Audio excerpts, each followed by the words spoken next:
from Kenya Onyanga ava Kenya with bad dreams alina ebirooto ebibi for 6 months. mali myezi 6. Since the house problem, Okuva ku buzibu bw'ennyumba you people have not got peace. bantu mwe temufunanga mirembe. True man of God. Kituufu musajja wa Katonda. Over that place there was a tree. Mu kifo ekyo waliwo omuti. The tree was cut Omuti gwatemebwa and the stump was left in the ground. Ekikonge ne bakireka mu ttaka. My name is Onyango Eunice from Nairobi, Kenya. Pitibwa Onyango Eunice okuva Nairobi, Kenya. When man of God was praying for me, Omusajja wa he Katonda gave bw'abadde me a ansabira prophecy. ampadde obunnabbi. He said that since the house problem, we have not had any peace. Angambye nti okuva ku nsonga y'ennyumba tetuddangamu kufuna mirembe. The issue is because of a tree that was cut Era ensonga eva ku muti ogwasalibwa. and the stump was left on the ground. Ekikonge ne bakireka mu ttaka. What the man of God has said is true. Musajja wa Katonda kyayogedde kituufu. A tree was cut in front of my mother-in-law's house. Kituufu waliwo omuti ogwasalibwa gwali mu maaso g'ennyumba ya nazaala wange. The stem was left there. Era ekikonge ne bakirekawo. And we used the wood of the tree to build the ceiling of our house. Era embaawo ze twasala mu muti ogwo ze twakozesa okukola siiringi y'ennyumba yaffe. Ever since that tree was cut, Okuva omuti ogwo lwe gwasalibwa and we used the wood for our ceiling, ne tukozesa embaawo ezo okukola siiringi yaffe, we have not had peace in our home. tetuddangamu kufuna mirembe mu maka gaffe. My husband and I have been quarreling and having arguments. Omwami wange nange tubadde nga tuyomba buli kaseera nga tukaayana, We don't agree easily, tetukkaanya ku kintu, and many a times he didn't have a job, ate ng'emirundi mingi abadde talina mulimu, and now I have no job. kati ate nange siina mulimu. So I confirm that what the man of God says is true. N'olwekyo nkakasa nti omusajja wa Katonda kyayogedde kituufu. The tree was cut and the stump was left, and we used the wood to build our ceiling. Omuti ogwo gwasalibwa, ekikonge ne kisigalawo, embaawo ezaavaamu twazikozesa okuzimba siiringi yaffe. And we have no peace in our home. Era mu maka gaffe tetulinaamu mirembe. Thank you, Jesus, for delivering me. Weebale nnyo Yesu olw'okunsumulula. Glory and honor back to Jesus. Kitiibwa n'ettendo bidde eri Yesu. Thank you, man of God, for praying for me. Weebale nnyo musajja wa Katonda okunsabira. Deliverance prayer going on. Ensala y'okusumulula egenda mu maaso. Mr. Jairo from Kenya. Eri mwami Jaira avudde Kenya. He's asthmatic for 30 years. Mulwadde wa lufuba okumala emyaka 3. He has difficulty in breathing. Era alina obuzibu mu kussa. He also has pain in the shoulder joint. Era alumizibwa ne mu kibegabega. Rise up. Yimuka.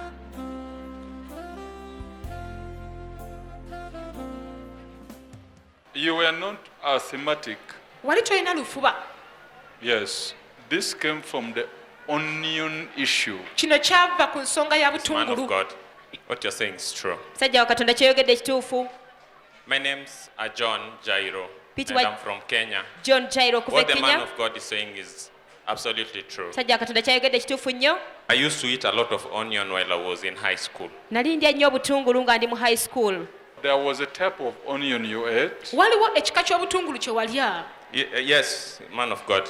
Musajja wa Katonda kyayogedde kituufu nnyo. And we call it the bulb onion in Kenya, the one that is round, the reddish one. Obutungulu obwo obumyufu obw'ekimmonde. So that is the onion which gave you this asthma. Obwono bwe butungulu Yes, man of God. Kituufu I musajja wa believe it's true. Katonda. Nzikiriza nti So you are kituufu. free from today. oli waddembe okuva leero. Reverend Nduta from Kenya. Reverend Nduta okuva e Kenya yasabirwa. Linnya n'amannya lya Yesu. She has come with the spirit of hatred and rejection and with misfortunes Azze n'omuzimu gw'okukyayibwa n'okugaanibwa, alina ebisiraani since childhood. kuviira ddala mu buto. Rise up. Yimuka. So in the family there was segregation. Mu famire mwalimu okusosolwa. They could support the boys that they should study, the girls no. Baawagiranga abalenzi bo Yes, basome, yes. abawala baleme kusoma. Yeah, they supported boys, but girls they don't. And I was raised up in a family of a single mother, whereby they were not able to support us.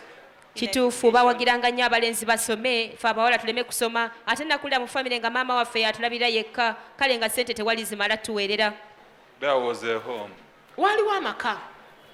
And their home, there was a house this way and a house this way. amaka ago waliwo ennyumba oludda very luno true. n'oludda In luno between, there was like a road. wakati waliwo Very engeri true. y'oluguudo Yes, true man of God. kituufu musajja wa So katonda where the road used to go, oluguudo gye lwagendanga eyo there was a hilly place waliwo engeri y'akasozisozi Yes, and man there of was a God. pit. waliwo ekinnya Yes, man of God. And witch doctors or demon worshippers used to go there and worship Satan. abasamize Yes, n'abalogo very true. bagendangayo okusinza sitaani My uncles used to worship witchcraft. kituufu nnyo musajja wa katonda bakojja bange basinzanga It is nnyo very true. sitaani Our land went and down was a river and a pit, as you are saying. Very true. musajja wa katonda kyoyogedde kituufu nnyo kubanga ettaka lyaffe likkirira bwe liti wansi waliyo omugga ate waliyo ekinnya kyoyogedde kituufu musajja wa And there katonda were houses. We were family. This side my uncle, this side my aunt, side my mother, and there was a road dividing us. era musajja wa Very katonda true. kyoyogedde kituufu waliwo ennyumba erudda luno ya anko wange erudda Etu- luno ya anti wange ate ku ludda eri ya maama wange nga waliwo oluguudo olutwawula There was a time when you go sick and your eyes were narrowly go blind. waliwo lwe walwala kabula kati amaaso Yes, gazibe true man of God. kituufu musajja wa katonda In the name of Jesus. mu linnya erya yesu kristo Jesus. And at times you feel that your head is big. ebiseera ebimu owulira ng'omutwe gwo munene owulira nga gugezze Yes. guzimbye You just feel it and say, oh, God. Very So true. the stress is too much. Too much, true man of God. kiyitiridde musajja wa katonda You're free. oli wa ddembe Praise Jesus Church. Yesu yebazibwe My name kanisa. is Reverend Lillian Nduta. Nze Reverend I Lillian came from Nduta. Nairobi, Kenya. As the man of God was praying for me, he gave me a prophecy about segregation in the family, witchcraft, and stress. amannya gange nze Reverend Dr. Lillian okuva e Kenya omusajja wa katonda abadde nga nsabira mpadde obunnabbi nti mu famire yaffe mulimu okusosolebwa mulimu eddogo On the issue of the segregation, what the man of God said is true. Because in our culture, they used to segregate between boys and girls, and they used not to educate them, which also affected our present. And that is very true. omusajja wa Then- katonda kyayogedde ekituufu nnyo ekikwatagana ku kusosolebwa kubanga okusinziira ku mpisa yaffe ekinnansi abawala n'abalenzi babaawula tebabatwala kyenkanyi kale bwe kityo baatusosola ne kiba nti ffe abawala tetwafuna kuganja mu ngeri y'okusomesebwa era kyatukosa mulamu And because of the segregation, you find it difficult to get jobs because jobs are being taken by men, while ladies don't get jobs. era olw'okusosolebwa kuno okuli mu mpisa yaffe ey'ekinnansi kiri nti abakazi oba abawala tebafuna emirimu gyonna bagirekera basajja And because of that issue, girls were not educated. olw'ensonga eyo abawala tetwasomesebwa Hence, segregation and what the man of God said was true. n'olwekyo omusajja wa katonda kyayogedde ku kusosolebwa kituufu Concerning the witchcraft in our family, ekikwatagana ku ddogo mu famire yaffe the man of God talked about two houses separated by a road, and the road leads to a pit where witchcraft was performed, which is true. And it is my prayer that Jesus would forgive me on behalf of our family for the witchcraft.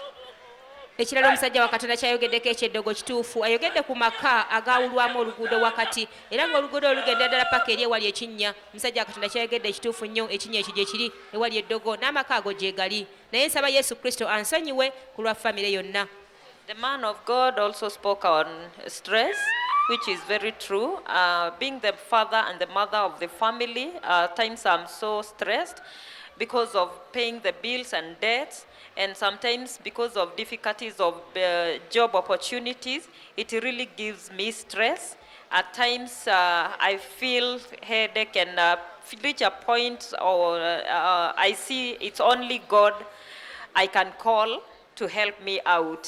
era omusajja wa katonda kyayogedde ekituufu ekikwatagana ku kwennyamira kubanga nze taata nze maama eri abaana bange ate obuvunaanyizibwa bungi nina okusasulira kino nakiri so nga ate n'okufuna emirimu nakwo kuzibu kati bino byonna bwe mbigatta wamu bindeetera okwennyamira ennyo oluusi n'omutwe ne gunnuma ne ntunuulya katonda nga yekka y'ayinza okunnyamba mu ngeri eno So what the man of God said is true, and I thank Jesus for delivering me. kale omusajja wa katonda kyayogedde kituufu era nebaza yesu okunsumulula.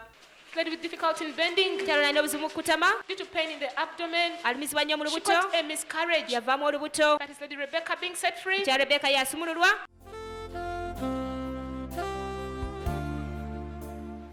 Watch, brethren. Abooluganda mulabe, See the reaction in her body. mulabe omubiri gwe nga bwe gukwatiddwako. You are just free. Oli wa ddembe. These miscarriages, Buno obuzibu okuvaamu embuto. this is the end of it. Eno y'enkomerero yaabwo. Yes, thank you, Jesus. Weebale nnyo Yesu. Because whenever you are dreaming before, Kubanga buli lw'oba oloota mu kusooka, you dream that you are approaching a cloud. oloota ng'oyolekedde ekiraalo. Nishirungi Rebecca, I come from Kansanga. Pitibwa ni kirungi Rebeka okuva e Kansanga. Man of God, what you're saying is true. Musajja wa katonda kyeyogedde kituufu. I dreamt of when I was in village, Naloota ng'ali mu I was kyalo approaching a claro of our neighbor. nga nsemberera ekiraalo And ky'ente I ekya was muliraanwa fighting with that woman. era nga nwana n'omukazi oyo. What you're saying is true, man of Kyoyogedde God. kituufu musajja wa katonda. So the war is over now. Kale nno olutalo luwedde kati. Ugiye kubyala abaana badatu. You will produce 3 children. Clap for Jesus for this miracle. Katukubira Yesu mu ngalo lw'ekyamagero kino. No miscarriage Tekyali kuvaamu mbuto until when the 3 kids are over. okutuuka ng'omaze okuzaala abaana be abasatu. The boy gave him the name Bob. Omulenzi mutuume erinnya Bobu, Another one gave him the name Amos. omulala mutuume erinnya Amos, The girl gave her Rebecca. omuwala mutuume erinnya Rebecca. Because we were fighting, me and you, Kuba tubadde tulwana nze naawe of the names. ku mannya. And you said, oh God, N'ogamba ye Katonda wange, I want the girl to be given my name, Rebecca. njagala omwana atuumibwa erinnya eryange erinnya Rebecca. It's true, man of God. Kituufu So- musajja wa katonda. The girl is called Rebecca. Omuwala ayitibwa Rebecca. Thank you very much. Weebale nnyo weebalire ddala. Special prayer for all these people with bad dreams Esaala enjawulo egenda mu maaso eri bano bonna abalina ebirooto ebibi and those troubled with various evil spirits. n'abo abalumbibwa emizimu mu ngeri ey'enjawulo. You have a situation you are going through Olina embeera gy'oyitamu and you hate yourself. ne weekyawa. Katonda kyakola kituufu. Man of God, what you've said is true. Amaanyi bampitamu olenvide n'ansana. My name is Mole from Nansana. Famire yange empulira ngikooye. I feel I'm And fed there up is a of my time family. you thought of killing yourself. One week said walowooza okwetta. Father, we command death out. Kitaffe tulagira okufa. Fuluma! What are you doing in her life? Okola ki mu bulamu bwe? Namufumbisa omwana oyo talina kufumbirwa. She shouldn't get married. Oh, Abaana bonna tebagenda kufuna mirembe. All the children will never have peace. Takubaasa banjanga, takubaasa banjanga, abaana abaddeddane. go. Genda. Come back no more. Toddanga nate.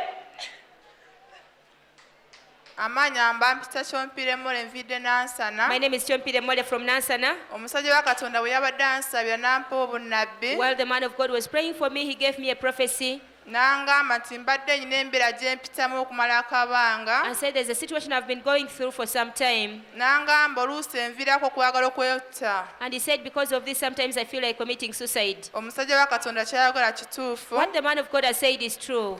Mbadde nyina emizimu eginkolesa. I've been having spiritual men that would use me sexually. Emizimu gy'abasajja Spiritual men. okumala myaka 15 For 15 years. okuva nafumbirwa From the time I got married, gibadde gimazeeko emirembe nga gijja ekyo ne ginkozesa they had finished all my peace. They would come at night and use me sexually. ng'omusajja gwe nafumbirwa sikyamulaba nga musajja. With this, I would no longer consider my husband as a man. Sikyalina bwagazi bwa I musajja. never had any affection for him, wabula emizimu eginkozesa ekiro apart from these spiritual men that use me at night. nga gintwala ng'abasajja I bange. would take them to be like my husband. Omwamu wange buli lwemutunulako mpulira obusungu nga bungi bunzita. Whenever I look at my husband, I feel so much anger towards him. Ne ndowooza nti oba si ye musajja gwe nalina okufumbirwa. And I think maybe he wasn't the right man I was supposed to get married to. lumu n'amugirayo akami nga nyagala mufumita. One time I got out a knife, I wanted to stab him with it ku lw'obusungu obungi. because of so much anger. Omusajja wa Katonda kyayogedde kituufu. Therefore, what the man of God has said is true.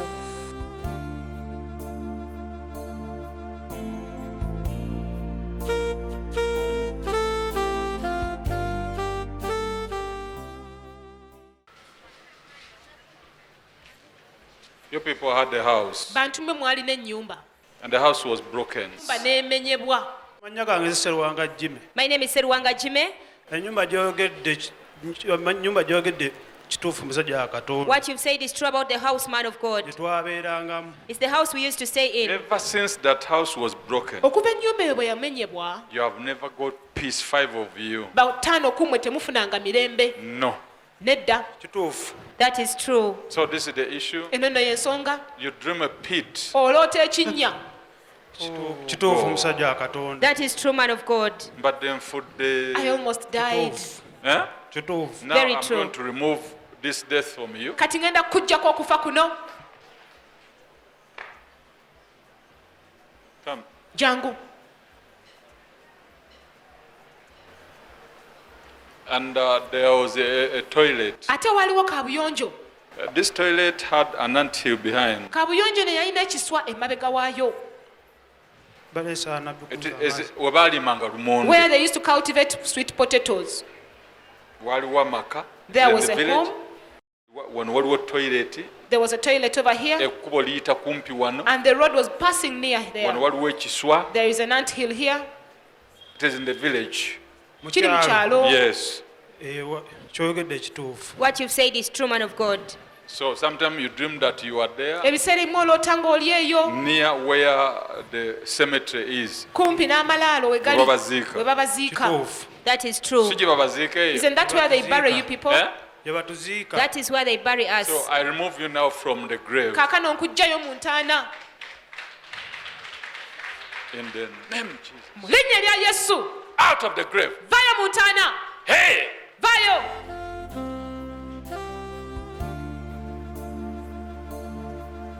You are free. Oli wa ddembe. The Lord has opened door for you Mukama akugguliddewo enzigi to go abroad. okugenda ebweru. Nsisa Yesu wange webalese otulaze nnyo omukwano abasinagoga amazima. Amannya gange Serwanga Jimmy. My name is Seruwanga Jime Nviiridde Wamala. from Wamala. Nabbi abadde ansabira n'ampaako obunabbi. While the prophet was praying for me, he gave me a prophecy. N'aŋŋamba nti ewaffe mu kyalo tulina ennyumba gye twamenya. He said in our village there's a house that was broken. Kituufu ennyumba yo twagimenya. What man of God said is true. We broke down the house. N'agamba nti abamu ku ffe abataano And man of God said that tetulina mirembe. all of us, the 5, have no peace. Kituufu. What he said is true. Taata waffe baabula bamaama baabwe Our fathers have different mothers. tebakwatagana. They are not in one accord. Ne bana abali mu jjajja azaala taata nzaala The grandfather, who is the father to my father, tebakwatagana ne bali.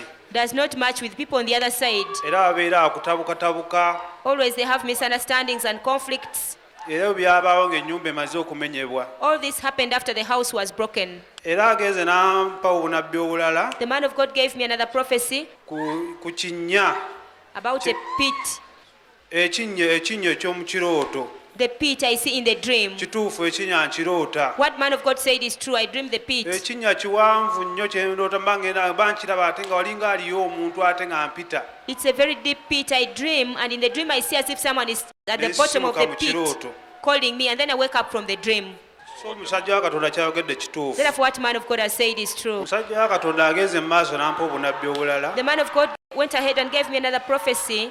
N'aŋŋamba He said ndoota amalaalo. that I dream graves. Kituufu nkiroota. That is true. I dreamed that dream. Ndoota nnyo nga bagenda kuziika. I normally dream when they are going for burial. Era ne jjuuzi nakiroota ekirooto ekyo. Even recently, I got that dream. Ekifo kye baziikamu. I dreamt that burial place. Kituufu ekifo kiri ewaffe we batuziika. That graveyard is at our home where we are buried. Ngenze mu maaso nabbi n'ampa obunabbi obulala. The prophet again gave me another prophecy Etoilets eriko ekiswa. talking about the toilet that has gotten Kituufu anthill. toilet ngimanyi. What he said is true. I know that toilet. Toilet yali ku nnyumba ya taata wange nzaala. That toilet was at the home of my father. Waliwo ekiswa. There is an Emabega anthill. waliwo batemerawo lumonde. Waliwo n'ekkubo erigenda mu nnimiro endala. Behind there, they grow sweet potatoes, and there's a road that goes to another garden. sasa yagedde nabbi Samuel Kakande bwampadde butuufu So the prophet Samuel Kakande has given me is true. nampa obunabbi obulala obugenda ebweru He gave me another prophecy about going abroad. kituufu nalootaako nga ngenda China What man of God said is true, because one time I dreamt when I was going to China, nga ngenda kusuubula I was going for a business trip. kituufu ekirooto nakiroota nga ngenda China okusuubula Sure, I dreamt I was going to China for business. so nabbi bwampadde butuufu Therefore, the prophecy man of God has given me is true. era neebaza Yesu I thank Jesus okunsumulula for delivering me okumpa omukisa okugenda ebweru and for blessing me to go abroad. Brother Joey with the spirit of gambling. Waluganda Joy alina omuzimu gw'okuzannya zzaala. Being delivered in Jesus' name. Asumulwa mu linnya erya Yesu. It is from a fight at night in the dream. Kiva mu lutalo okulwana okwo mu kirooto. yes You dream that you are fighting. Oloota ng'olwana. Sometimes you win them. Ebiseera ebimu obawangula. Yes, I dreamed and it came true from my workplace. Even they chased me from the work. Kituufu omusajja wa Katonda ky'oyogedde nakiroota ate ne kituukirira ku mulimu. I'm called Kidega Joe from Bitibwa Kidega Lubona. So Joe. from that you begin to hate yourself Kati okuva ku ekyo otandika okwekyawa. and you enter this gambling which was not yours. N'oyingira bino ebyokuzannya zzaala ebitaali It bibyo. is the short boy who took you to gambling, Omulenzi omumpi yakutwala mu zzaala. but you were not a gambler. Naye tewali muzannyi wa You zzaala. like to work. Oyagala nnyo okukola. Go and work. Genda okole. Father is your son. Kitaffe n'omutabani wo. Have mercy upon him. Musaasire. I'm by the name of Kidega Joe. Bitibwa Kidega Joe. I came here when I'm really suffer from the spirit of gambling, Nazze wano omuzimu gw'okuzannya zzaala and it affected me for almost 5 years. era gumazeeko emyaka 5. But when the man of God was praying for me, Musajja wa Katonda bw'abadde nga nsabira, he prophesied that it was from the dream. ampadde obunabbi nti kyava mu kirooto. Sometimes I could dream when I'm really being chased by people, and I could sometimes win them in Oluusi the dream. nalootanga ng'abantu bangoba, ate oluusi mu kirooto nedaba nga And mbawangula, sometimes they could win me in the dream. ate oluusi mu kirooto bansinganga ne bankuba. But what the man of God is saying is very true. It Musajja was wa happening Katonda. when I was in the college. Musajja Katonda kyayogedde kituufu nnyo kyantuukangako nga ndi So- mu kolegi. He told me before I started gambling, Aŋŋambye nti nga sinatandika bino there was ebyokuzannya a short zzaala. boy who took me to gambling. That was when I finished school, my college. Waliwo omulenzi omumpi eyantwala mu kuzannya zzaala nga maliza okusoma mu kolegi. That short boy, I remember him very well. He's my cousin brother. Omulenzi oyo omumpi mujjukira bulungi kizibwe wange. So what the man of God has said is very true about that boy. N'olwekyo musajja wa Katonda kyayogedde kituufu nnyo ekikwatagana ku mulenzi oyo. I really, to that time when I started hating myself, I ended that spirit of gambling too much in myself now. Era okuva mu kaseera kolo yantwala mu kuzannya zzaala nawulira nga neekyaye nnyo ne mpulira nga kyokka ekiyinza okumpummuza kwe kubeera mu kuzannya zzaala. But as he said that I am not a gambler, I was just taken by that boy. Musajja Katonda kyayogedde nti saali muzannyi wa zzaala wabula omulenzi oli eyantwala. It's very true. Kituufu nnyo. It is not me. I don't like gambling. Nze ebyokuzannya zzaala sibyagala. Now you are free. Kaakano oli wa ddembe.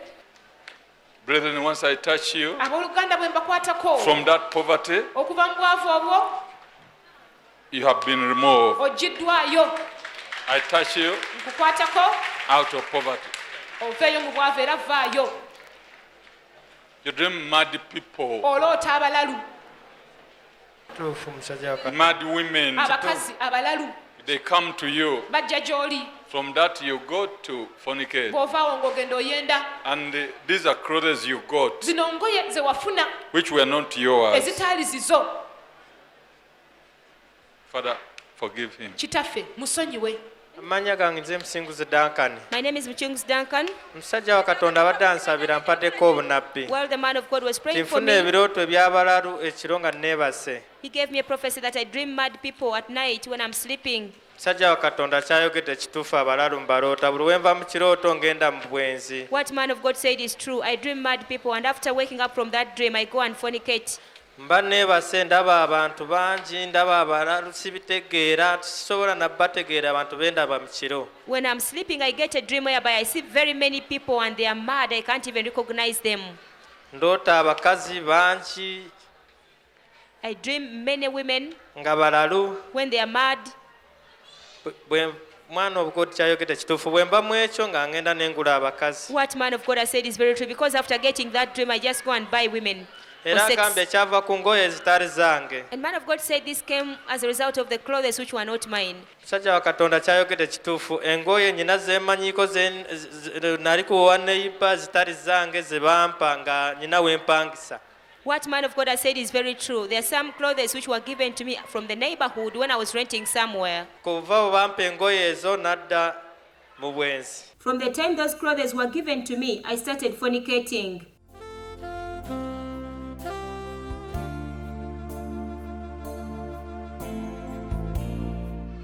Rise up. yimuka You dream oloota that you are in the mountains, ng'oli mu nsozi climbing, ng'olinnyo olinnyo olinnya Sometimes you want to fall down. ebiseera ebimu oyagala kugwa wansi I said, God, what is going Naga on? katonda wange ki ekigenda mu maaso I'm not a bad man, siri musajja mubi but I hate not working. naye nkyawa obutakola I hate poverty. nakyawa obwavu What you've said is true, prophet.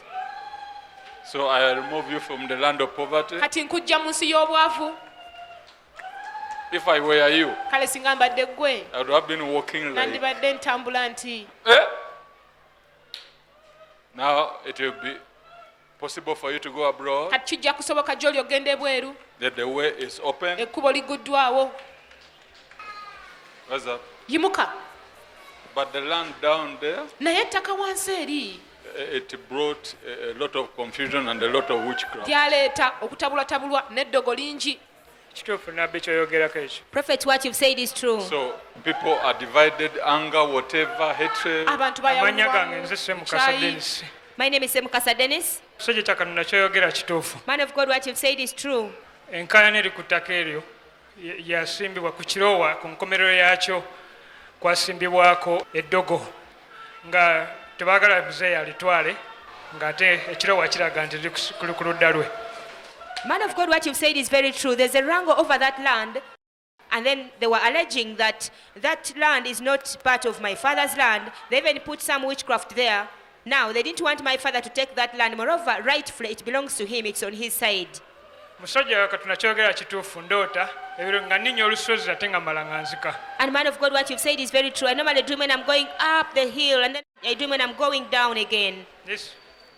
byonna byeyogedde bituufu Everything you've said is era true. nzikirizaganya naawe I agree with what you've said.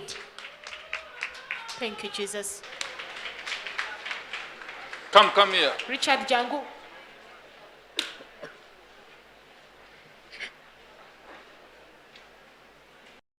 Whenever you want to go abroad, buli lw'oba oyagala okugenda ebweru you dream that you are back in the village. oloota ng'ozzeeyo mu kyalo wekiri nabbi That's true, prophet. amannya gange nze Segane Richard Ng'oli wali kafumbiro. when you're over there on that small kitchen There is a small kitchen. waliwo akafumbiro Kati nze nkujjawo. now I'm removing you from Ogende there bweru. that you may go abroad. Thank you, Abaana bonna Jesus. bakulabe. Let all your friends see. Nkakase nti ogenda. Let me confirm to you that you are going. Kyokka nkuwa enzongo. Let me give you this English Awo money. omanyi nti ogenda. Thank you, man of Awo God. ogenda. With that you Teri are road going. blocker. No roadblocks anymore. amannya gange nze Segane Richard My name is Segane Richard. olunaku olwaleero nazze wano ku kyaki ya pasita Kakande Today I came to this church of Pastor Kakande. era waabadde ansabira ampadde obwannabbi While he was praying for me, he gave me a prophecy n'aŋŋamba nti buli we mba ngoba ku by'okugenda ebweru and said each time I'm pursuing issues of going abroad, nfuna ebirooto nga ŋŋenda mu kyalo kumpi n'effumbiro I get dreams going back to the village near the kitchen. omusajja wa katonda kyagambye kituufu What the man of God has said is true kubanga nalinnya ne ŋŋenda because I boarded a plane and I went ne nkomawo and then I came back. nagenda Abu Dhabi ne nkola mwaka gumu n'emyezi 7 I went to Abu Dhabi. I worked there for 1 year and 7 ne months. nkyusa omulimu naye ng'erabye ebirooto bye bimu bye nfuna I changed to another job, but I was still getting the same dreams. nga nfuna ebirooto ebyokuba nti nzizeeyo mu kyalo mu kafumbiro k'ekyalo I used to dream when I've gone back to the village, the kitchen, the small akafumbiro kitchen, akatono the small kitchen in the village. era nga ndi ne abagenzi ba maama be tutudde nabo tuli mu kunyumya When I'm seated with the dead relatives of my mother and we are conversing, nga kiringa ekirabika nti emizimu ginsika mbeere nga siva mu Uganda it appeared as if these demons were pulling me back not to leave Uganda. nti era ne wemba ngenze nkomewo That even if I go abroad, I should come back. naye okuva enaloota nga nzize mu kyalo From the time I got that dream and I've gone back to the nga kati village, nali nfunye omulimu omupya I had even got a new job. visa yagaanye okufuluma I failed to get a visa. nali nzirayo Abu Dhabi I was going back to Abu Dhabi. bannange bonna baafuna visa zaabwe ku lwokuna lwa wiiki ewedde All my colleagues got their visas on Thursday Nze- last week. nze yange ne sigifuna I never got my visa. n'olwekyo omusajja wa Katonda kyayogedde kituufu Therefore, what the man of God has said is true. ndoota akafumbiro ako akatono nga nzizeeyo ndi n'abagenzi baganda ba maama tuli mu kunyumya I dream when I've gone back to the village, that small kitchen, and I'm with the dead relatives of my mother and we are conversing. There is a spirit of mental. abantu b'omwe balina obuzibu bw'obutabufu bw'obwongo omwoyo omubi ogw'okutabuka obwongo. Amanya gange nze Namakula Sise. My name is Namakula Sise. Even you sit like a deer. Naawe otuula Every thought comes to you. buli kirowoozo ne kikujjira. Amanya gange nze Namakula Sise. My name is Namakula Sisi Mbiridde mu Lukwanga. from Lukwanga. Omusajja wa Katonda bw'abadde ansabira. While the man of God was praying for me, Aŋŋambye ewaffe tuli balalu. he gave me a prophecy and said that we Omusajja have wa mental Katonda illness kyayogera kituufu. in our family. What man of God said is true. Era nange mbeera awo ne ntandika okulowooza ne mpulira ng'emirembe gimpeddeko. Me too, sometimes I find myself there just thinking and losing all my peace. Omusajja wa Katonda kyayogedde kituufu. What man of God has said is true. Ewaffe tuli balalu. In our Era family, we have mad people. ninayo muganda wange I've got a sister. kati yafa n'okufa. She died. Era naye yafa mulalu. She died when she was mad. Nga mulalu ddala She was ddala. totally mad. Omusajja wa Katonda kyayogedde kituufu. What the man of God has said is true. Nsonga y'eddalo kituufu. What man of God has said about madness is true. Nange nfuna ebirowoozo ne binzijira ne ndowooza okutambula malega pala ŋŋende gye nsanze. What man of God said is very true, because me too, sometimes I develop thoughts of committing suicide, or at times I develop these thoughts of just wandering away from home and go to any place that I find. Stop this phone issue. komya zino ensonga z'essimu. Watching pornographic films. kyeŋŋamba okulaba firimu ez'obuseegu. Amanya gange bampita Charity Nabukeera. My name is Charity Nabukeera. Musajja Katonda kyayogedde ekituufu. Man of God, what you've said is true. Efirimu ezo nzaagala nnyo. I love those films Sometimes so you much. take long. ebiseera ebimu omala ebbanga ddene Not sleeping, you are watching pornographic. omala ekiseera nga teweebase tulo wabula ng'olaba firimu za buseegu. Where's your husband? omwami wo ali ludda wa? This is the issue. Gyali waka Eno musajja wa y'ensonga. Katonda. He's at home, man of God. Because no affection now. kuba tokyalina bwagazi gy'ali You look at him as a statue. omutunira nga sitatyu. Stop it. kikomye. Amanya gange bampita Charity Nabukeera. My name is Charity Nabukeera Nga nviiridde Ndejje. from Ndeje. Musajja wa Katonda abadde ansabira. While the man of God was praying for me, N'ampa obunabbi. he gave me a prophecy N'aŋŋamba ndekera okulaba firimu ez'obuseegu. and told me to stop watching pornographic films. Mbeera nnyo ku TV ne ndwawo n'okwebaka nga ndi ku firimu That I ez'obuseegu. normally take long on TV watching it, and I delay to sleep when I'm busy watching pornographic films. N'ampa obunabbi obulala n'aŋŋamba nti omwami we ali ludda wa. He also gave me another prophecy asking me that where is my husband? Ne mugamba omwami wange gy'ali ewaka. I told him my husband is there at home. Ekindeetera ebyo buli bwe ndaba firimu ezo ez'obuseegu Whenever I watch those pornographic films, bwe ntunulira omwami wange ntuuka ekiseera nga mutunulira nga missed call nga sikyamufaako. whenever I look at my husband, I see him like a missed call. I don't attend to him. Siifuna obwagazi gy'ali. I don't have any affection for him. Era mbadde ndanga firimu ezo ne ndwawo nnyo okwebaka. I've been watching those films and I take long to sleep. Saba Yesu ansonyiwe, I ask Jesus to forgive me, ansumulule, deliver me olw'obulokozi bw'omwoyo for the gwange. salvation of my soul. Sigenda kuddamu nate okulaba firimu ezo. I promise never to watch those pornographic films again.